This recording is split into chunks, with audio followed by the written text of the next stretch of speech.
ከአዲስ አበባ 110 ኪሎ ሜትር ርቀትን ተጉዘን እዚህ በምንጃር ሸንኮራ ወረዳ በሳማ የገጠር ቀበሌ ተገኝተናል። እዚህ የተገኘንበት ምክንያት ደግሞ በነገው ዕለት በኢትዮጵያ ኦርቶዶክስ ተዋሕዶ እምነት ተከታዮች ዘንድ በድምቀት የሚከበረው የደብረ ዘይት የዓመታዊ ክብረ በዓል አለ። ይህ ክብረ በዓል የሚከበርበትን ዕለት ምክንያት በማድረግ ነው እዚህ ገዳም ላይ ተገኝተን የጉብኝት ዝግጅት ለማድረግ የወደድ ነው። ሰላም ተመልካቾች እንደምን አላችሁ? ከፋና ሚዲያ ኮርፖሬሽን ፋና ፖድካስት የጉብኝት ዝግጅታችንን እየተመለከታችሁ ነው የምትገኙት። ገዳሙን እየተዘዋወርን እንመለከታለን፣ የገዳሙን ታሪክ እንጠይቃለን፣ እንረዳለን። በነገው ዕለት የሚከበረውን የደብረ ዘይት በዓል መታችሁ መታደም የምትፈልጉ ከሆነ ቀደም ሲል የቤተ ክርስቲያኑን ታሪክና በቤተ ክርስቲያኑ የሚገኙትን ቅርሶች መመልከት ከፈለጋችሁ ይህንን ዝግጅት እስከ መጨረሻው ድረስ እንድትከታተሉን ጋብዛለሁ። ገዳሙን የሚያስጎበኙን የገዳሙ አስተዳዳሪ እየጠበቁን ነው። ወደ እሳቸው ጋር እንሄዳለን። አብራችሁን ቆዩ። እንዴት ቆዩን አባ? እግዚአብሔር ይመስገን። ደህና መጣችሁ። እንኳን ደህና መጣችሁ። እግዚአብሔር ይመስገን። እንኳን ደህና ቆዩን። እንዴት ነው? እግዚአብሔር ይመስገን ሰላም ነው። እግዚአብሔር ይመስገን። የሳማ ሰንበት በዓልን ምክንያት በማድረግ ገዳሙን ልንጎበኝ ከፋና ሚዲያ ኮርፖሬሽን የመጣ ነው። እስቲ ቀደም ብለን ራስዎትን አስተዋውቁልንና እንጀምራለን። እኔ መልአከ ገነት ቆሞስ አባ ወልደ ኢየሱስ ገብረ ማርያም እባላለሁ። የሳማ ብሔረ ሕያዋን እግዚአብሔር ሰንበት ገዳም አስተዳዳሪ ነኝ። እንግዲህ ያው በዓሉ ነገ ጀምሮ የጌታችን መድኃኒታችን ኢየሱስ ክርስቶስ የነገር ምጽአቱ መታሰቢያ የደብረ ዘይት በዓል በደመቀ ሁኔታ ይከበራል። እኛ የቅድመ ዝግጅቱን ተዘጋጅተን በመጠባበቅ ላይ ነው የምንገኘው። እናንተም ቀድማችሁ በመገኘታችሁ ደስ ብሎናል። እንኳን ደህና መጣችሁልን። እንኳን ደህና ቆዩን። እናመሰግናለን። ምእመናን ከመምጣታቸው በፊት እንደው ገዳሙ ምን ይመስላል፣ ምእመናን ሲመጡ ምን ነገሮችን አይተው መሄድ ይችላሉ የሚለውን ለመመልከት ነው ወደዚህ የመጣ ነውና ጉብኝታችንን ከምን ብንጀምር ይሻላል? ያው ጉብኝቱ እንግዲህ ያው በገዳሙ ውስጥ የሚገኙት እንግዲህ አንደኛ ያው ከታች ዋሻው አለ፣ ታሪካዊ ነው። ከዛ በመቀጠል ጸበሉ ብዙ ድውያን የሚፈውስ አብዛኛው ያንን ሁሉ ለማየት ነው የሚመጡት። በበለጠ ደግሞ በሌላ በመላው ኢትዮጵያ ሌላ የሚከበር የእግዚአብሔር ሰንበት ደብረ ዘይቱ መታሰቢያ በዓል ስለሌለ ወደዚህ ብዙ ሕዝብ ከአራቱም አቅጣጫ እየመጡ ያከብራሉ። ስለዚህ በገዳሙ ያሉትን ነገሮች ደግሞ እንመልከት።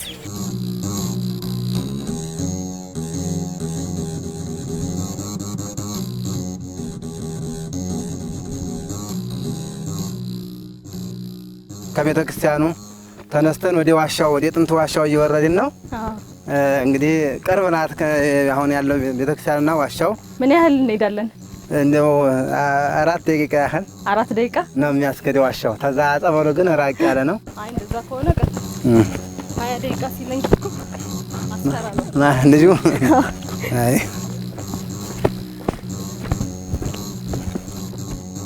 20 ደቂቃ ለከተማ ሰው እግር መንገድ ረጅም። 4 ደቂቃ አልሆነ ነገር 4 ደቂቃ እንኳን ሁለት ነጥብ ዲብ ምንለው እኛ ስለለመድ ነው።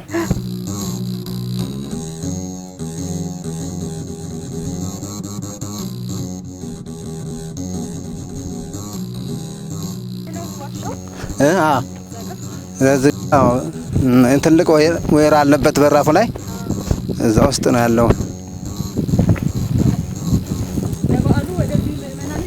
እንዳለ ታች ጸበሉ ጋር እንዳለ ሁሉ ወርዳ የአካባቢው ሰው በቃ በአንድ አፍታ ነው ድብ ብሎ የሚወርደው። አዎ እዚህ ቆይ ያለ የለመደው በእግር ሳይሻል አይቀርም። አዎ ይሻላል። ጫማው ትንሽ የአስፋልት ጫማ ነው አርገሽ መጣሽው። እንደዛ አይሆንም፣ በእግር ይሻላል።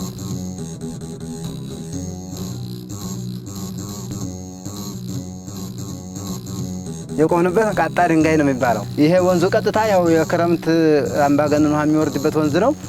ግርጌው ላይ ነው የሰንበት የእግዚአብሔር ሰንበት ጸበል የሚገኘው። ከዙ ከመቅደሱ ነው የሚወጣው ይሉና አባቶቻችን ሲነግሩን እዛው ግርጌው ላይ ነው ያለው። ሌሎቹ ጸበላት በዛኛው ወንዝ አጠቃላይ ወደ 26 ጸበላት አሉ። የእያንዳንዱ ቅዱሳን ከሰንበት ጀምሮ እመቤታችን፣ የመላእክት፣ የጻድቃን፣ ሰማዕታት፣ የሐዋርያት ጸበል ሁሉ ያለበት ቦታ ነው ቦታው። እንደምታዩት ተራራ በጣም ያማረ ደስ የሚል ተራራ ነው።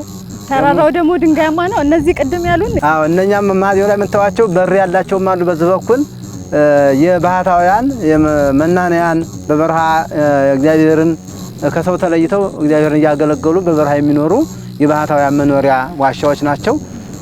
ቀደምት ያው እዚህ ዋሻ እያገለገሉ የሚኖሩ ዛሬ ግን መናንያኖቹ ያው መነኮሳቶቹ አሁን የሉም፣ በካህናት ነው ያው እየመጣ የሚገለገለው። ስውራን ግን እንዳሉ ነው የሚነግሩን። እኛም ማናያቸው እነሱ የሚያውን ዘወትር አገልግሎት እየሰጡ በስውር የሚኖሩ ቅዱሳን እንዳሉ ይነገራል። ያቺ ማዲዋም ያቺ በር ያላት ራሱ የተሸፈነችዋ እና ብዙዎች በዝታም ውስጥም በር ያለው ተዘጉ ዋሻዎች አሉ። አሁን ውስጥ አሉ። እዚህ አሁን ለሱባኤው የገቡ አሉ ተወሰኑ አባቶች በጾሙ በአብይ ጾም። ቤት ነው የምንወርደው። አሁን በዚህኛው ነው የምንወርደው። በዚህ ጋር በዚች ጋር መንገባ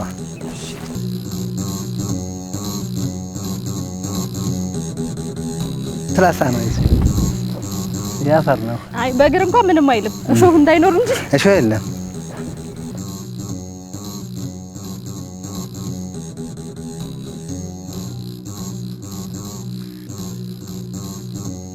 ስለዚህ አሁን ዋሻው በር ላይ ደርሰናል። የዋሻው መግቢያ በር ናት። እነኚህ ሁለት የወይራ ግንዶች እንጨቶች ናቸው። እነኚህ ደረቆቹ የተተከሉት በር አጥር ነበሩ። ይህ አሁን የምንገኘው በሳማ ሰንበት ጥንታዊ ዋሻ በር ላይ እንገኛለን። ከበሩ ላይ የምታዩት የታላቅ ጥንታዊ የወይራ ዛፍ ይገኛል። ደብረ ዘይት የሚባለውም በኢየሩሳሌም በስተምስራቅ የምትገኝ ጌታችን ኢየሱስ ሲያስተምር ብሎ የሚያድርባት የሚጸልይባት እዛ ኢየሩሳሌም ወይራ ዛፍ የሚበዛበት ተራራ እንዳለ በመጽሐፍ ቅዱስ ይነገራልና በወንጌል ይሄኛውም በዚህ በሀገራችን በኢትዮጵያ ብቸኛና ታዋቂ ሳማ እግዚአ ለሰንበት ገዳም የሚገኝ ጥንታዊ ወይራ የሚያሰኘውም ይሄ ነው። ቅድም ስንነግራችሁ እንደነበረ ዋሻዎቹን እኛ በር ያላቸው አሉ። እነኚህ የባህታውያን መኖሪያዎች ናቸው። በዚህ ጋር መናንያን ይኖራሉ ብለውኛል። እንዴት ተሻግረው ነው ይሄን ገደል ወደዛ የሚያደርጉት? ይሄ ቀደም ሲለው ሙሉ ነበረ። ውሃ የክረምት ውሃ ነው የቦረቦረ ጎረጎዴው። አሁን ቀስ ብለው በዚችና በዛ በወዳ መዞሪያ ያለው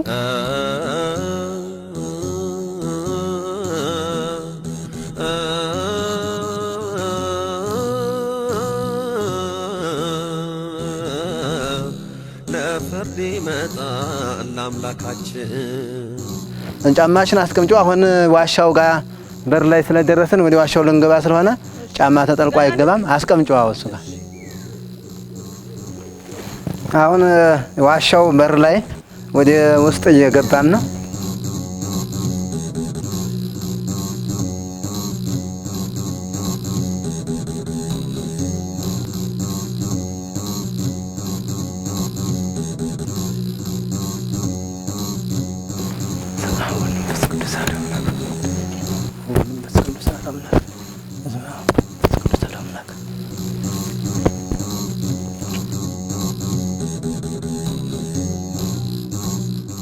እንግዲህ በሰዎች ተፈልፍሎ ከአንድ ድንጋይ ነው አይደለም? የድንጋዩን ክፍል ፈልፍሎ ነው ቤተ መቅደስ የተሰራው። ይህ አሁን ያለንበት እንግዲህ ያው በሳማ ብሔረ ሕያዋን እግዚአ ለሰንበት ጥንታዊ ዋሻ ቅኔ ማህሌት ላይ ነው የምንገኘው። አሁን የቆምንበት ያው በቅኔ ማህሌቱ ቤተ መቅደስ በር ፊት ለፊት ቆመን እንገኛለን። በዚህ በስተሰሜን የሚገኘው የእናቶች መቋመ አንስት ማለት ነው የጸሎት ማድረጊያቸውና ጸሎት የሚያቀርቡበት የነሱ ስፍራ ነው። በዚህ በስተቀኝ ደግሞ የምናየው ወንዶች የጸሎት ቦታ ነው። ይህ ፊት ለፊቱ መቅደስ ነው፣ ቤተ መቅደስ ነው።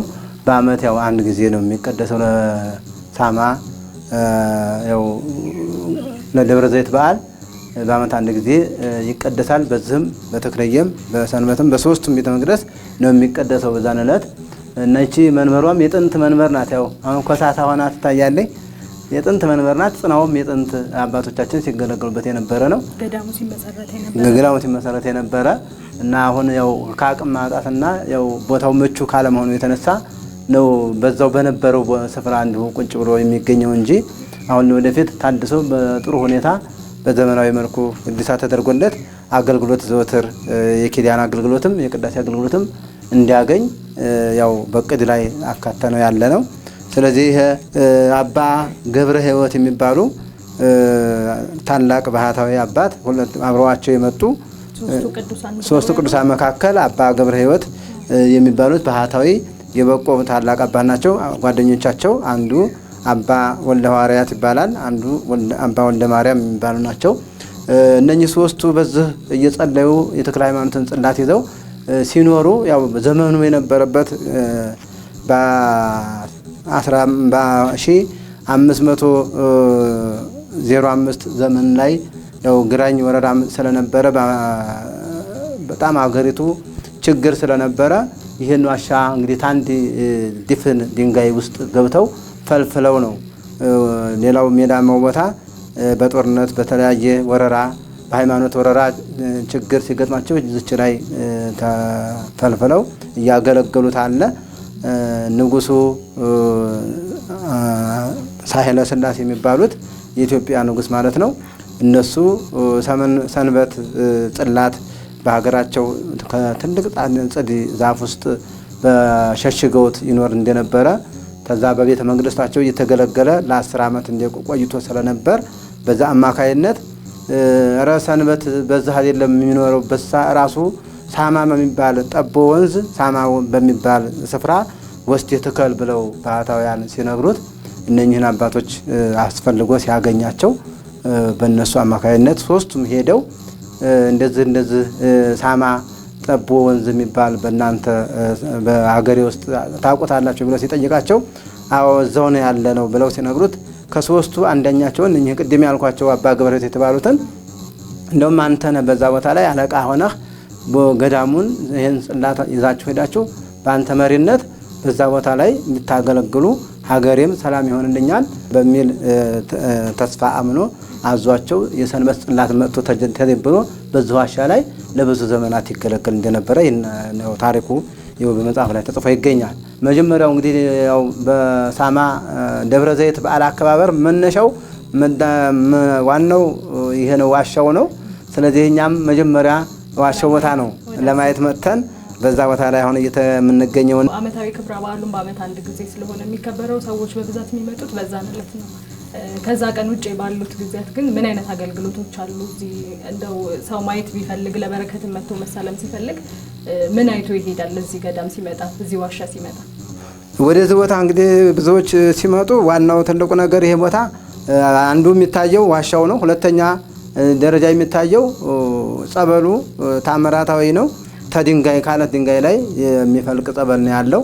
እዚህ አካባቢ ያሉ መናንያን አገልግሎት ለማግኘት ወደዚህ ይመጣሉ። አገልግሎት ለመስጠት እንደዚሁ ፈጣሪያቸውን ለማመስገን ወደዚህ ይመጣሉ። እነሱ የሚገለገሉባቸውን ቦታዎች እኛ ማየት የምንችላቸው ከሆነ እነሱን እኔና ደግሞ ውጪ ሆነን የሴቶችን በዚሁ ገብታችሁ በዚህ ማየት ይቻላል። የወንዶችን በዚሁ በወንዶች በኩል ያው ምክንያቱም ቤተክርስቲያናችን ስርዓት ስላላት መቋማ አነስትና መቋማ ተባይታ እንትናለና የወንዶች ለብቻ ነው የሴቶች ለብቻ ነውና የሴቶች በሴቶች በኩል ገብተው የሚጸልዩበትን ማየት ይቻላል፣ መጎብኘት ይቻላል። አንቺ በዛ ገብተሽ ማየት ትችላለሽ። ወንዶች ደግሞ በዛ ገብታቸው ማየት ትችላላችሁ። ይሄ ቤተ መቅደስ ስለሆነ ያው ለካህናት ዲያቆናት ነው የሚገባው። በስተሰሜን የሚገኘው ማስቀደሻ ስፍራ ላይ እየገባን ነው። ያው በዚህም ወደዚህም ያው ሰፊ መንቀሳቀሻ አለው። በፊት ለፊቴ ላይ ደግሞ መግቢያ አለች። በስተ ሰሜን በግራ በኩል ደግሞ እቺ ጠባብ የሆነች መሿለኪያ ተጠርባ የተሰራች ነገር አለች እና ፎካ ነገር ናት። በዚህ ላይ በሰፊው ገብተው በዚች ላይ ለመውጣት ወፍራም የሚሆን ቀጭን ኃጢአት ካለበት ማሳለፍ አትችልም። ኑዛዜ መናዘዣ ኃጢአት ማስተሰሪያ መሿለኪያ መስኮት ናት እና አባቶች በዚህ ስራ የተነሳ እየሰጡ ኑዛዜ ሲያደርጉ ያው መሽለክ ይችላል ማለፍ ይችላል ማለት ነው። ሰው ልጅ ራሷ እርጥበትም አላት እንደ የወረዛች እንደ ምንጭ ማለት ነው። በጋም ክረምትም እንደዚሁ ውርዟ አትጠፋም። ይሄ ያው ማስቀደሻ የወንዶች ማስቀደሻ ስፍራ ነው።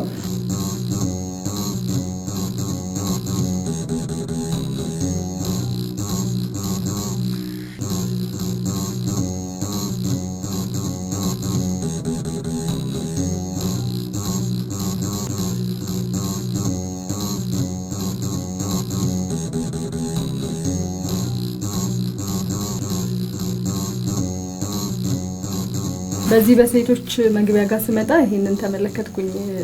ቅድም የነገሩን የመሰረቱት አባት እሳቸው ናቸው? አዎ ሶስቱ ቅዱሳን ብፁዕ መናኒ ገብረ ሕይወት የሚባሉት እኚህ አባት ናቸው።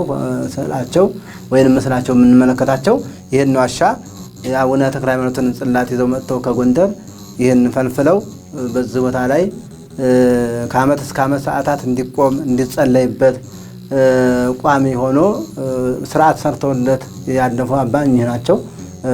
መካና መቃብራቸውም በላይኛው ቤተክርስቲያን ይገኛል።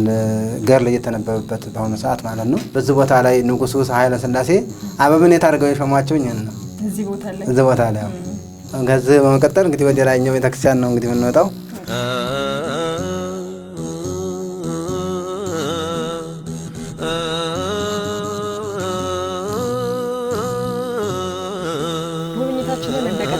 ተመልካቾቻችን እንደተመለከታችሁት እንግዲህ የሳማ ሰንበት ገዳም ከተመሰረተበት ስፍራ አንስተን ጉብኝታችንን ጀምረናል። አሁን ደግሞ እዚህ ትንሽ አረፍ ብለን አንዳንድ ሀሳቦችን እንድንለዋወጥ ብለን ከአባታችን ጋር ቁጭ ብለናል። አሁንም አብሮነታችሁ አይለየን፣ አብራችሁን ቆዩ። ሳማ ሰንበት የሚለው ስያሜ ራሱ ከምን መጣ የሚለውን እንመልከት እስቲ። ምንድነው የስያሜው መነሻ? ሳማ ሰንበት ማለት ሰማኝ ሰንበት ነው። ሳማ ማለት ሰማኝ ሰንበት ነው። ሰንበት ሰማኝ ነው አንደኛው የስም ትርጓሜ ስያሜው። ሁለተኛው ሌላው ንጉሱ አንድ መምህር ወደዚህ ታላቅ መምህር ናቸው ወደዚህ ቦታ መጥተው እንዲያገለግሉ ሲልኳቸው እኔ እርሱን እያማሁ ሳማ አልሄድም፣ ምክንያቱም እዛ በሄድኩ ቁጥር እርሱን ማንሳቴና መናገሬ ማሰቤ ስለማይቀር እያማሁ ሳማ አልሄድም በሚል ሳማ ሰንበት ይባላል ስያሜው። በዛ ነው የሚጠራው። ዋናው ትልቁ ትርጓሜ ያው ሰንበት ሰማይ ነው። አዎ ሰማይ ሰንበት ነው። ሰንበት ማለት የመጀመሪያዋ እለት ናት። ሰንበት ዓለምን የፈጠረባት ናት። ሰንበት የተጸነሰባት ናት። ሰንበት የተነሳበት ትንሣኤውን የገለጸባት ናት። ሰንበት ለደቀ መዛሙርቱ ለሐዋርያት ለወዳጆቹ መንፈስ ቅዱስን ያደለባት ናት። ሰንበት ይህን ዓለም ለማሳለፍ ነገረ ምጽአቱ የሚነገርባት በማቴዎስ 24 ቁጥር 1 ጀምሮ የሚነገርባት ነገረ መለኮቱ የዓለም ፍጻሜ በክብረ መንግስቱ ቀድሞ በትህትና መጥቷን አሁን በቅድመ መንግስቱ በግርማ መለኮቱ ለወዳጆቹ ለጻድቃን ክብርን ሊሰጣቸው ለማያምኑበት ለኃጥአን ደግሞ ፍርድ ሊፈርድባቸው የሚመጣበት ዕለት ነው። በየዓመቱ አሁን ነገ የምናከብረው ደብረ ዘይት በዓል በመላ ሀገሪቱ በሚገኙ አብያተ ክርስቲያናት ይከበራል። ግን ደግሞ ለየት ባለ መንገድ እዚህ እስካሁን ስንመለከትም እንደነበረው የሰንበት ቤተ ክርስቲያን ብቸኛው እዚህ በመሆኑ ብዙዎች ከተለያዩ የሀገሪቱ ክፍል እየመጡ እዚህ ነው የሚያከብሩት። እስቲ ሰፋ አድርገው እንዲነግሩን ብዬ ነው። ደብረ ዘይት የሚለውንስ የሚባለውስ ምንድነው? ከምን ተነስቶ ነው ያንን አሁን እየነገሩን እንደነበረው በእርግጥ ኢየሱስ ክርስቶስ ዳግም ምጽአት የሚታሰብበት ዕለት እንደሆነ በተለያየ አጋጣሚ እንሰማለን። እርሶም ነግረውናል። እስቲ ሰፋ አድርገው እሱ እንዲነግሩን ብዬ ነው። አዎ መልካም ነው። በተጨማሪ እንግዲህ የቦታው በዚህ በኢትዮጵያ ደረጃ ሌላ ጋር የሌለ በሌላም በዓለም ደረጃም ሲነገር የማይከበር በዚህ ቦታ ብቻ ለመከበሩ ምክንያቱ መነሻው ምንድን ነው ለሚለው እንግዲህ አባቶቻችን ቀደምት ጌታችን መድኃኒታችን ኢየሱስ በመዓለ ሥጋዌው ጊዜ የትም እንትን ሲያስተምር ውሎ ታምራትም ሲያደርግ ይውልና ማታ ደብረ ዘይት ተራራ ወጥቶ ያድር ሲጸልይ እንደሚያድር ይነገራል። በሉቃስ 1 ቁጥር 19 ላይ እንደምናገኘው ማለት ነው። እና በዛ አማካይነት ደብረ ዘይት የሚለው ስያሜ ደብር ተራራ ነው፣ ዘይት ወይራ ነው። ወይራ ዛፍ የሚበዛበት ተራራ ማለት ነው። በዛች አምሳል ችም አካባቢው እንዳየነው ያው አጠገባችንም ያው ብዙ ዘመናትን ያስቆጠረ እድሜ ጠገብ የሆነ ወይራ ዛፍ ይገኝበታልና ይሄም በዓለም ደረጃ እዛ ኢየሩሳሌም ያለችው ነገር ምጽአቱን ለደቀ መዛሙርቱ ምስጢሩን የሚመጣበት ምልክቱን ነው። በማለም ፍጻሜ ጊዜ የሚመጣበት ምልክቱ በለስ ቅጠሏ በለመለመ ሰዓት የሚመጣበትን እለት እንደቀረበ ወቁ በሚል ምልክቱን በተለያየ ምክንያት መንግስት በመንግስት ላይ ህዝብ በህዝብ ላይ ይነሳሳ እናንተ ንበሩ ዲልዋኔክሙ ከመትረሱ መንግስተ ሰማያት መንግስቴን ትወርሱ ዘንድ ተዘጋጅታችሁ ጠብቁ በሚል ለደቀ መዛሙርቱ በደብረ ዘይት ተራራ ላይ ገልጾላቸው የነበረውን መታሰቢያ በሀገራችን በኢትዮጵያ ደረጃ ይሄ ጥንታዊ አባቶቻችን እንደዚሁ ሲያስተምሩ እየዋሉ ከመላው ከአራቱ አቅጣጫ በኢትዮጵያ ያሉ ቅዱሳን ያስተማሩ እየዋሉ መጥተው በዚች ቦታ ላይ የተራራው እንደምታዩት በጣም ዙሪያውን የደመቀና አሁን በማዲዮ ላይ እንደምታዩት ያች ማዲዮም ራሱ እንደዚሁ እንደ መሶበ ወርቅ እንደ አራራት ተራራ የሚያስደንቅ ልዩ እንቁ የሆነ ተራራ ይበዛበት ስፍራ በመሆኑ ይህንን አምባ መጠጊያ መጸለያ አድርገው የደብረ ዘይት ኢየሩሳሌም ያለችውን ደብረ ዘይት መታሰቢያ ምክንያት ማድረግ በሀገራችን ደረጃ ነገስታቱ እንዲከበር አድርገው እስካሁን ድረስ እየተከበረ ይገኛል። የፕሮግራማችን አላማ ያው እንግዲህ ነገ በዓሉ በድምቀት የሚከበርበት እለት ስለሆነ ቀደም ብለን ምእመናን ወደዚህ ስፍራ መምጣት ከፈለጉም እንደው መተዋይተውም ከሆነ በተረጋጋ መንፈስ ምን ይመስላል ስፍራው የሚለውን ለማሳየት ለማስጎብኘት አስበን ነው ወደዚህ የመጣ ነውና ሲመጡ ያየነውን ነገር የሚመለከቱት ይሆናል። ነገር ከዋዜማው ጀምሮ እንግዲህ ሰዎች እየመጡ ነው፣ ምእመናን እየተመለከትን ነው። ዋሻውን ሲጎበኙ ሲመለከቱ እያየን ነው። በበዓሉ ቀን ምን ይመስላል? ከዚህ በፊት የነበረው የበዓሉ አከባበር እንዴት ነበረ? በዓሉ እንደሚታወቀው በጣም የደመቀ ነው። ያው ከብዙ ከአራቱ አቅጣጫ ከመላው ኢትዮጵያ ነው ህዝቦች ምእመናን የሚመጡት። ይሄ ተራራው ራሱ በጣም እንደ ሻሽ የተነጠፈ ነው የሚመስለው። ምእመናን በብዛት ይሸፈናል። አሁን እንደምታዩት በቅጠል ነው ተሸፍኖ ያለው። የዛን ሰዓት ግን በመጋቢት 5 እና መጋቢት 6 አሁን በነገው ዕለት ማለት ነው ይሄ ተራራው ያው እህታችን ይሄው ነጭ ለብሳ እኔም የአገልግሎት የክብር ልብስ ለብሼ እንደምታዩኝ ያን መስሎ ነው የሚታየውና በጣም የደመቀ ያማረ ልዩ እንቁ የሆነ በዓል ነው።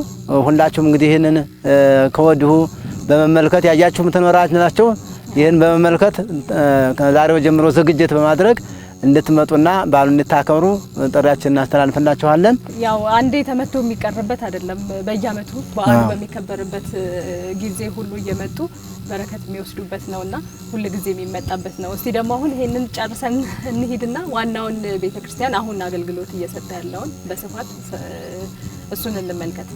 አዎ እናመሰግናለን። በቃ እንነሳ። እሺ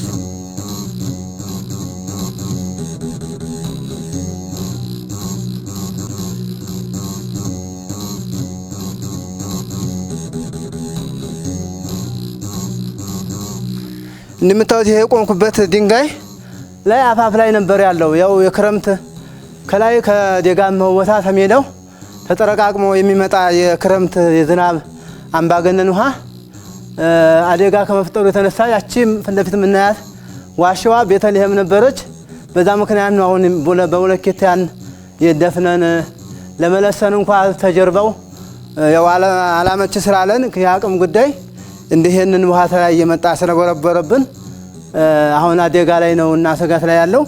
አሁን ሐሳባችን ያው ገዳሙ አቅሙ ከማነስ የተነሳ ነው እንጂ ለበዓለ ደብረ ዘይት ከመላው ኢትዮጵያ የሚመጡ ምእመናን ይህንን በማየትና በመገንዘብ ተጥጉ ጀምሮ በግንብ በጠንካራ ግንብ ተገንብቶ ዋሻው እንዳይናድ ድጋፍ ደጀን እንዲገነባለት አስበናልና ይህንን እንደው አይታችሁ በመገንዘብ እንደው የተሻላችሁን የእውቀትም እንደው ባለሙያ የሆናችሁ ኢንጂነሮችን ብትሆኑ የእውቀትም የገንዘብም የሐሳብም ድጋፍ እንድታረጉልና ይህንን ጥንታዊ የሀገራችን ታሪክ ትውፊት አባቶቻችን ስንት ደማቸውን ያፈሰሱበት ላባቸውን ያንጠፈጠፉበት ታላቅ የሁላችን መዳኛ የመንግስቱ የምንወርስበት መጠጊያችን እና መጠለያችን ቦታ ነውና ይህንን እንድትታገዙንና ለማደስ እንድትረዱን እናሳስባችኋለን። መላው ኢትዮጵያ ክርስቲያኖች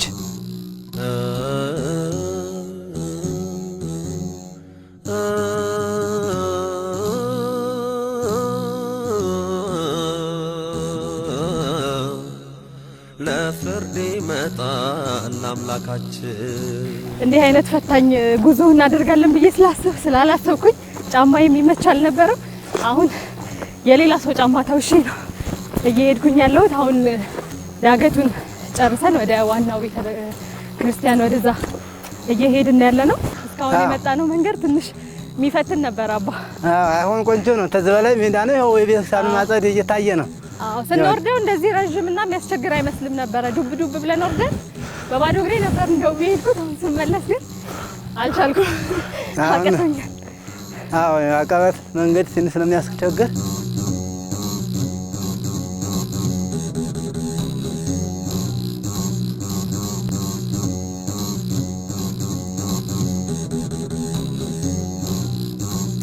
ተመልካቾቻችን እንግዲህ እየተከታተላችሁት እንዳለው ቀደም ሲል አባታችን ሲነግሩን እንደነበረው በዋሻ ቤተክርስቲያኑ አማካኝነት የተመሰረተው የእግዚአብሔር ለሰንበት ቤተክርስቲያን ከዛ ደግሞ ቀጥሎ ወደዚህ ህንጻ ቤተክርስቲያን ተዘዋውሮ በሁለተኛ ደረጃ የተሰራው ቤተክርስቲያን ይሄ እንደሆነ እየነገሩን ነበረ። አሁን ደግሞ እስቲ ስላለንበት ቤተክርስቲያን የተወሰነ መረጃ ስጡን። መቼ ነበረ የተሰራው? ወደዚህ የመጣበት አጋጣሚ ምን ነበረ? መልካም ነው። ወደዚህ ያው ቅድም እንዳየነው የዋሻው ቤተክርስቲያን ቀጥሎ የተሰራው አሁን ያለንበት ቤተ መቅደስ ነው። ቀደም ሲል ያው በሳር ነው የተሰራውና አባቶቻችን እዚህ ቦታ ላይ ሰፊ ባህር በቄጠማ የተከበበ በራእይ በማየታቸው ከዋሻው ቤተክርስቲያን ተነስተው በዚህ ቤተክርስቲያን ላይ አምደ ብርሃን ተተክሎበት በቦታው ላይ አምደ ብርሃን ተተክሎበት በማየታቸው ከኢየሩሳሌም አፈሩንና ከዮርዳኖስ ጸበሉን አንጥተው እዚህ ቦታ ላይ በማድረግ ይህን ቤተክርስቲያን ቆርቁረው የሳር ቤተክርስቲያን ሰርተው ለብዙ ዘመናት ይገለገሉበት ቆይተው በ1928 ዓመተ ምህረት ጣሊያን ወደ ኢትዮጵያ ወረራ በማደረገበት ሰዓት 66 ቦምብ በላው ላይ ጥሎበታል። በቤተክርስቲያኑ ጣሪያ ላይ ማለት ነው። ሲጥልበት እየተንከባለለ አንደኛ ሳር ነው፣ ወዲያው ሊያቃጥለው ይችል ነበር። እየተንከባለለ መሬት ላይ በመውደቅ ሳይፈነዳም ቤተክርስቲያኑንም አደጋ ሳይፈጥርበት በአባቶቻችን ብዙ ጊዜ ቆይቶ እንደነበረ ቦምቡ እስከ ልጅ ድረስ እንደነበረ ይነገራል። ከዛ ጀምሮ ያው ሲያረጅ መልሶ በዛው እየተሰራ የሳር ቤተክርስቲያን ሲገለገል ቆይቶ በ1979 መስከረም 29 ቀን ያ የሳር ቤተክርስቲያን አባቶች አገልግለው ተወጡ በኋላ እንዳጋጣሚ በሆነ ምክንያት ከውስጡ እሳት ተነስቶ ያን ቤተክርስቲያን ሲያቃጥል በውስጡ ያለ ንዋየ ቅድሳትና ወይንም የቃል ኪዳን ታቦታቱን ሳይነካ ጣሪያ ግድግዳው ብቻ ነው ያው እንደተቃጠለ የሚነግሩን አባቶቻችን። ከዛም በኋላ ግን ወደውኑ በ1981 ዓመተ ምህረት እቺን ቤተክርስቲያን ወደው ሰርተው እንደምታወቀው ከአካባቢ ከሚገኝ የፈልጥ ነው ጣሪያው የተሰራው። ማገሮቹ ደግሞ በአካባቢ ወንዝ ቦታ የሚገኝ ቀጨም የሚባል ዛፎች አሉ። በእነሱ ነው ይሄ የተማገረው። ጠፍሩ ደግሞ እንደ ገመድ አገልግሎት የተጠቀሙበት ወይንም እንደ ሽቦ የተጠቀሙበት ከበሬ ቆዳ አካባቢው የከብት አርቢ በመሆኑ ከአካባቢ በሚገኝ የከብት ቆዳ ተሰባስቦ ከሚታረዱት ማለት ነው ለአገልግሎት ለምግብ ከሚታረዱት እንጋዎች ቆዳቸው በቀጭኗ እንዳልጋ ጠፍር እንደ ድሮ አባቶቻችንና አልጋ ጠፍር በቀጭኗ ተሸንሽና በዚህ ነው እንግዲህ ተማግሮ የምናየው። ዙሪያውን የመቅደሱ ተመቅደሱ ጀምሮ ቅድስቱም ያለንበት ቅኔ ማህሌት ክብ ዙሪያ አገልግሎት መስጫ ማለት ነው። ቀጥሎ ደግሞ ያው ሶስተኛው ህንጻ ቤተክርስቲያን እግዚአብሔር ለሰንበት የሚገለገልበት የሚገኝበት ታላቁ ህንጻ በዚሁ ይሄኛው ቤተክርስቲያን ሲሰራ ተያይዞ የተመሰረተና ያለቀ እየተገለገለ የሚገኝበት አለ። ወደዛ እንሄዳለን። ተከተሉን።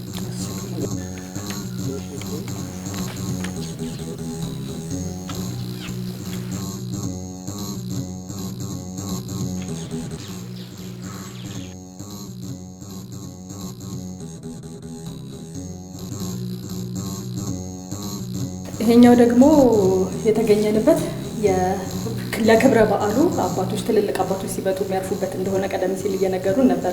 የተወሰነ ነገር ስለዚህ ስፍራ ደግሞ ይሄኛው በገዳሙ ታላቅ ከመሆኑ የተነሳ እንግዳ ማረፊያ አልነበረውምና በተለይ ብፁዓን አባቶቻችን ከክፍሉ ሊቀ ጳጳስ ጀምሮ አብረው ቀደም ሲል ከነገስታቱ ዘመን ጀምሮ እየመጡ ያከብሩ እንደነበረ ይታወቃል በታሪክ ላይና አሁን ቦታው የታወቀና ምእመናንም እየበዙ በመህዳት እየሄዱ ሲመጣ ለአባቶች ለብፁዓን ሊቃነ ጳጳሳት ማረፊያ ያስፈልጋል ተብሎ በ2014 ዓመተ ምህረት ተጀምሮ በ2015 ዓመተ ምህረት ተጠናቆ ያው ስራ ላይ እንዲውል እየተደረገ ነው። የዙሪያውን እንግዲህ የአባቶች ሊቃነ ጳጳሳት እንግዲህ ማረፊያ ነው። ይችኛዋ የአባታችን የአቡነ ቀለሚንጦስ ማረፊያ ነው። ወደ ውስጥ ሁሉን ነገር የተሟላለው። ሌሎቹ ደግሞ ብፁዓን ሊቃነ ጳጳሳት ነው። ይሄኛውም እንደዚሁ አባታችን አቡነ ማቴዎስ የሚዲያ ኃላፊው ማለት ነው ሊቀ ጳጳስ እነሱ የሚያርፉባት ክላስ ናት። ያኛው የመሰብሰቢያ ካህናት አዳራሽ ነው እና ለምግብ አገልግሎትም ለምግብ አዳራሽነት ያገለግላል። እንግዲህ ባጭሩ ያው በስራቸውም እነኝን ተክሎችን ተክለን እግዚአብሔር ያው ዓለም ለሟቸው ፍሬዎቹንም እየተጠቀምን እየበላን ያለ ነው። አካባቢው ላይ ያለው ነፋሻማ አየር እንደዚሁ ደግሞ ተፈጥሮ በጣም ደስ የሚል ቆይታ ነበር እያደረገን የመጣ ነው። እዚህ ደግሞ ስንገባ ቀዝቀዝ ያለ ነው፣ ንፋስ ነው። ደግሞ እንደዚህ አይነት ፍራፍሬዎችንም አፍርተው ተክሎችንም መመልከት ደስ የሚል ነገር ነው። 2014 ዓመተ ምህረት መስከረም አንድ ጀምረን ያው ፍሬ ሰጥተው በስሉን መጠቀም የጀመርነው 2015 ነው። የወንድምታውት እንግዲህ ፓፓዬ ነው። ይኸው አምናም ተዝሁ ነው ተጠቀምነው ለበዓሉ ለመጡ እንግዶች ይህን የመሳሰለ ፓፓያ ነው። ሙዙም እንደዚሁ ይቀጥላል። ገና ፍሬ አልጀመረም። ያኛው ሙዝ ግን አፍርቶ አንደኛው የመጀመሪያ የተተከለው አፍርቶ ተጠቅመንበታል። አሁን በብዛት ደግሞ ያው ተባስተው አሁን ፍሬ ሊያፈሩ በመዳረስ ላይ ይገኛሉና እነኚህ ሁሉ የጎመን ተክል አለ። ይሄ ደግሞ አበሻ ሎሚ የሚባለው ሎሚ ነው። አሁን ይህም ተተከለ 3 ዓመት ሆኖታል።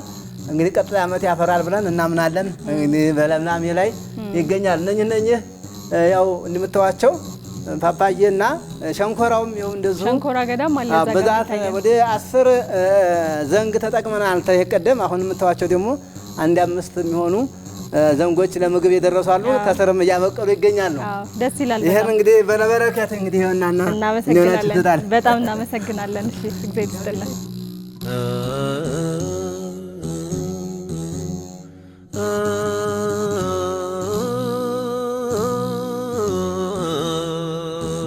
አሁን እንግዲህ ለነገው ዋዜማ ዝግጅት ወደ እግዚአብሔር ሰንበት ቤተክርስቲያን ታላቁ ህንጻ እየወጣን ያለ ነው። በወደ ምረቱ ላይ ዝግጅቱ እንዴት ነው? ዝግጅቱ እንግዲህ በጣም ብዙ ሰው ነው የሚመጣው ብለናል። ብዙ ምዕመናን ከተለያየ ስፍራ ከተለያየ የኢትዮጵያ ክፍል ነው የሚመጡትና ምን አይነት ዝግጅት እየተደረገ ነው? ዝግጅቱ ያው የአማራ ነው እንደሚታወቀው። መንገዱንም አካባቢውንም ጽዳቱንም ምዕመናን መጥተው የሚያርፉበትን የሚጠለሉበትን ያው በአካባቢው ምዕመናን አጽድተን አሳምረን ያው እየተጠባበቅን እንገኛለን። አሁን እንግዶቻችንም እየመጡ ነው። ብፁዓን አባቶቻችን ከሀገረ ስብከቱ ሊቀ ጳጳስ ከብፁዕ አቡነ ቀለሚንጦስ ጀምሮ ያሉ ጳጳሳት፣ የሀገረ ስብከቱ ልኡካን ሰራተኞች ሁሉም ከነገ ጀምሮ በዚሁ በቦታው ላይ በመገኘት ያከብራሉ። ስለዚህ ምእመናን ሁላችሁም እንግዲህ ይህንን እያያችሁ የምታውቁትም ላላዩና ላላወቀውም እያሳወቃችሁና እየነገራችሁ ወደ ገዳሙ እንድትመጡ እናሳስባችኋለን። ምንም አካባቢው ሰላም ነው። ምንም ስጋት የሌለበት ስለሆነ እንደ ቀደም ሲል በብዛት ምእመናን እየመጡ እንደሚያከብሩት አሁንም በዘንድሮው 2018 ዓመተ ምህረት መጋቢት ተነገው ጀምሮ ማለት ነው በቦታው ላይ መገኘት እንድታከብሩ እናሳስባችኋለን።